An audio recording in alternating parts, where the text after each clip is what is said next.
Hello guys! Alam nyo ba ang saya-saya ko ngayon? Alam nyo ba kung bakit?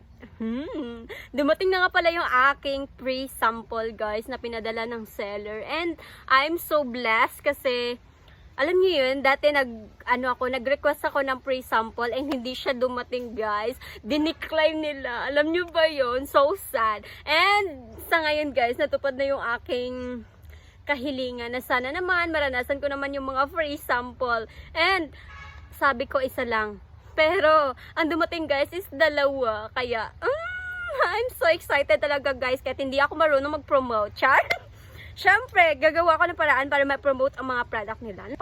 Yung na ipapadala nila sa akin. And siyempre, diba, swerte ka kasi isa ka sa napili nila na mag-promote ng product nila. So, diba, ang daming gustong magkaroon ng free sample and maraming gustong mag-promote ng mga product kahit na walang puhunan.